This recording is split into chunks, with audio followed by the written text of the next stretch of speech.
নমস্কার বন্ধুরা, রাজ্য সরকারের তরফ থেকে ইতিমধ্যেই যুবশক্তি প্রকল্পের নতুন পোর্টাল লঞ্চ করে দেওয়া হয়েছে এবং এটাও অনেক জায়গায় শোনা যাচ্ছে যে যুবশক্তি প্রকল্পে আবেদন করতে গেলে নাকি এমপ্লয়মেন্ট এক্সচেঞ্জ কার্ড থাকাটা ম্যান্ডেটারি, কিন্তু সরকারের তরফ থেকে এখনো পর্যন্ত কোনো অফিসিয়াল ঘোষণা করা হয়নি। পরবর্তীতে আবেদন করতে যাতে কোনো অসুবিধা না হয়, তোমরা এমপ্লয়মেন্ট এক্সচেঞ্জ কার্ড এখনই ফ্রি অফ কস্টে বাড়িতে বসেই বানিয়ে নিতে পারবে। না হলে পরবর্তীতে এনপিসিআই এর ওয়েবসাইট বা ডিবিটি লিঙ্কের মতো যদি বন্ধ হয়ে যায়, তো পরবর্তীতে তোমরা কিন্তু এই যুবশক্তিতে আবেদন করতে পারবে না এমপ্লয়মেন্ট এক্সচেঞ্জ কার্ড না থাকার কারণে। আমরা স্টেপ বাই স্টেপ আজকে দেখে নেবো যে কি করে তোমরা এমপ্লয়মেন্ট এক্সচেঞ্জ কার্ড বাড়িতে সম্পূর্ণ ফ্রিতে বানিয়ে নিতে পারবে। তার জন্য ভিডিওটিকে অবশ্যই সম্পূর্ণ দেখার চেষ্টা করো। আমরা সরাসরি সেই ওয়েবসাইটে গিয়ে তোমাদের সাথে পুরো ডিটেলসটা শেয়ার করে দিচ্ছি। এখানে তোমরা দেখতে পাচ্ছ আমরা সরাসরি সেই অফিসিয়াল ওয়েবসাইটে চলে এসেছি। গুগল ক্রোমে গিয়ে সার্চ করবে employmentbank.wv.gov.in। এটা লিখলে এমপ্লয়মেন্ট ব্যাংকের একদম অফিসিয়াল পেজে যে সরকারি পোর্টাল সেখানে কিন্তু চলে আসবে এবং এখানেই নিচে একটু স্ক্রল ডাউন করে এলে কিছু নোটিশ বা বিজ্ঞপ্তি বলে দেওয়া রয়েছে যে এখন থেকে যারা যারা অনলাইনে অ্যাপ্লিকেশন করবে তাদের আর অফলাইন এক্সচেঞ্জ অফিসে গিয়ে কিন্তু ভেরিফিকেশন করতে হবে না। সম্পূর্ণটাই অনলাইনে তোমরা ডকুমেন্টস আপলোড করে দেবে, তোমাদের কিন্তু অনলাইনেই ভেরিফিকেশন হয়ে এমপ্লয়মেন্ট এক্সচেঞ্জ কার্ড তৈরি হয়ে যাবে। তার কারণে আমাদের এখানে যে নিউ এনরোলমেন্ট বা জব সিকার বলে অপশনটি দেখতে পাচ্ছ, এর ওপর সিম্পলি তোমরা একবার ক্লিক করবে। এর ওপর ক্লিক করলে আমাদের সামনে আরো একটি নতুন পেজ সেটা কিন্তু ওপেন হয়ে যাবে। পেজটা ওপেন হওয়ার পর একটু নিচে স্ক্রল ডাউন করে আসবে। এখানে সমস্ত টার্মস এন্ড কন্ডিশন গুলো বলে দেওয়া রয়েছে, এগুলো তোমরা চাইলে পড়ে দেখে নিতে পারো। তারপর এখানে লাস্টে এসে এখানে যে টিক অপশনে ক্লিক করবে এবং অ্যাকসেপ্ট এন্ড কন্টিনিউ অপশনে ক্লিক করে দেবে। পরবর্তী যে তোমাদের ফর্ম সেটা কিন্তু এক্ষেত্রে ওপেন হয়ে যাবে। তারপর আমাদের সামনে কিন্তু পুরোপুরি এই ফর্মটা ওপেন হয়ে গেল। এই ফর্মটাকে এবার আমাদের স্টেপ বাই স্টেপ পুরো ভালো করে ফিল আপ করতে হবে।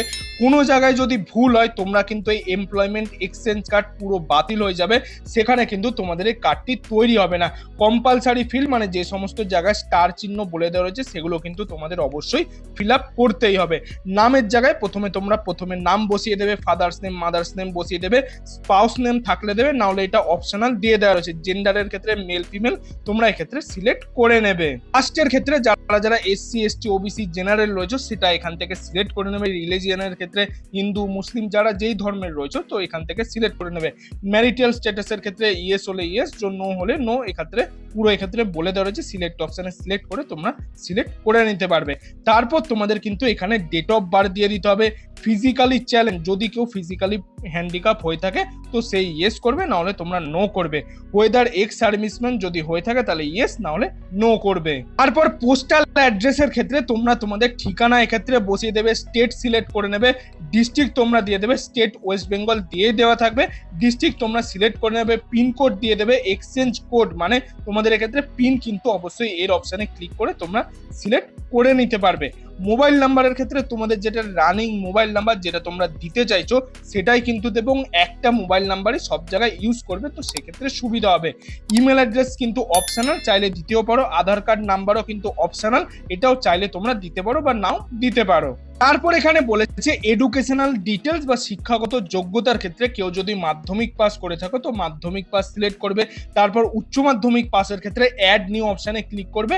নতুন একটি এরকম অপশন খুলে যাবে, সেখানে উচ্চ মাধ্যমিক গ্র্যাজুয়েশনের ক্ষেত্রে গ্র্যাজুয়েশন মাস্টার ডিগ্রি যারা করে রয়েছে সমস্ত কিছু স্টেপ বাই স্টেপ তোমাদের শিক্ষাগত যোগ্যতা কিন্তু প্রপার ভাবে আপডেট করে দেবে। ল্যাঙ্গুয়েজের ক্ষেত্রে এক্ষেত্রে তোমরা সিলেক্ট করে নেবে। ল্যাঙ্গুয়েজের ক্ষেত্রে যদি আমরা বাংলা ইংলিশ হিন্দি যে যেটা পারে সিলেক্ট করবে। যদি তোমরা তারপর ইংলিশ জানো তো অ্যাড নিউ অপশনে সিলেক্ট করে তোমরা ইংলিশ সিলেক্ট করবে। তারপর কেউ হিন্দি জানলে হিন্দি সিলেক্ট করবে। সেরকম ভাবে রিড রাইট স্পিক অনলি বা ফ্লুয়েন্টলি সেগুলো এক্ষেত্রে তোমরা সিলেক্ট করে নিতে পারবে। তারপর এখানে বলেছে ফিজিক্যাল মেজারমেন্ট বা শারীরিক পরিমাপ, উচ্চতা ওজন বা ছাতি এগুলো তোমরা চাইলে দিতেও পারো নাও দিতে পারো, কোনো রেড স্টার দিয়ে দেয়া নেই।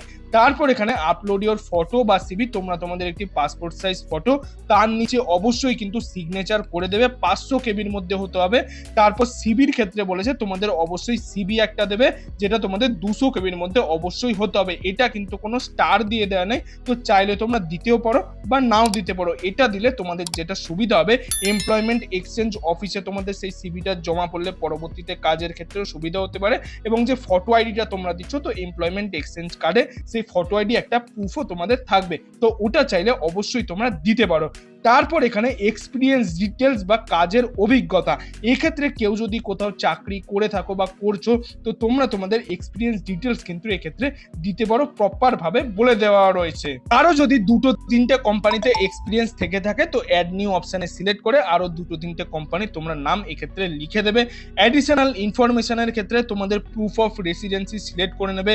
উইলিং টু কান্ট্রি, মানে এক্ষেত্রে আমরা দেশের মধ্যে রয়েছি না রাজ্যের মধ্যে রয়েছি, তো উইদিন আ স্টেট, তো আমরা স্টেটের মধ্যে বা রাজ্যের মধ্যেই রয়েছি, তো এক্ষেত্রে আমরা এই অপশনটা সিলেক্ট করব।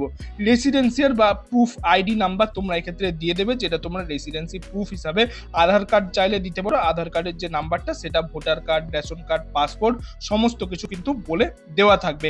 অ্যাডিশনাল ইনফরমেশনের ক্ষেত্রে এক্ষেত্রে তোমরা চাইলে দিতেও পারো বা নাও দিতে পারো। এক্ষেত্রে যে সিকিউরিটি কোড বা ক্যাপচাটা বলে দেওয়া রয়েছে সেটা প্রপার ভাবে দেখে নেবে, না বুঝতে পারলে রিফ্রেশ অপশনে ক্লিক করে কিন্তু নতুন ভাবে ক্যাপচার দিয়ে নেবে।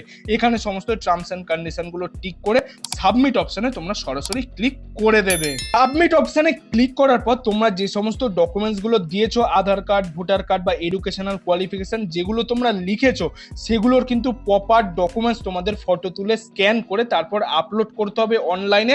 তারপর কিন্তু তোমরা সাবমিট অপশনে ক্লিক করে তোমাদের ফাইনাল সাবমিট করে সেখান থেকে অনলাইনে ভেরিফিকেশন হবে। অনলাইনে ভেরিফিকেশন হওয়ার পর তারপর কিন্তু তোমাদের যে পার্মানেন্ট এমপ্লয়মেন্ট এক্সচেঞ্জ কার্ড বা পার্মানেন্ট এমপ্লয়মেন্ট আইডি, সেটা কিন্তু দেওয়া হবে। তারপরেই তোমরা যুবশক্তি প্রকল্পের ক্ষেত্রে যদি সরকার বলে লাগবে, তো তখন তোমরা প্রপার ভাবে আবেদন করতে পারবে। এবং এক্ষেত্রে তোমাদের আরো একটি ছোট্ট ইনফরমেশন দিয়ে রাখি, এটা সম্পূর্ণ সরকারি ওয়েবসাইট, এবং যারা যারা একটা কাজের সন্ধান করছো বা যারা চাকরি খুঁজছো, তারা এখানে ভিউ অ্যাডভার্টাইজমেন্টের ওপর যে দেখতে পাচ্ছ নিউ বলে একটা লেখা ব্লিঙ্ক করছে, এর ওপর ক্লিক করলে তোমাদের সামনে আরো একটি নতুন পেজ ওপেন হয়ে যাবে, যেখানে মাধ্যমিক, উচ্চ মাধ্যমিক, গ্র্যাজুয়েশন পাস সমস্ত পাসের কিন্তু চাকরি ও ক্ষেত্রে রয়েছে। তোমরা ওখান থেকে অ্যাপ্লাই চাইলে করতেও পারো।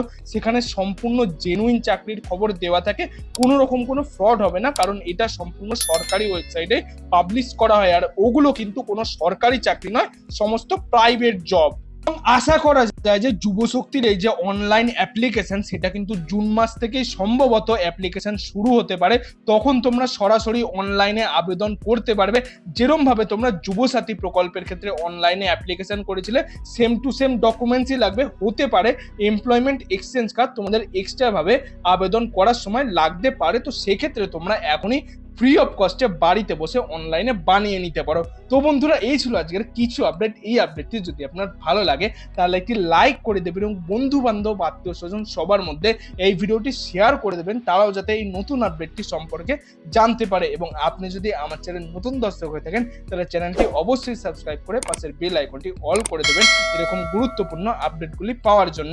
এতক্ষণ ভিডিওটি দেখার জন্য আপনাদের সবাইকে অসংখ্য ধন্যবাদ।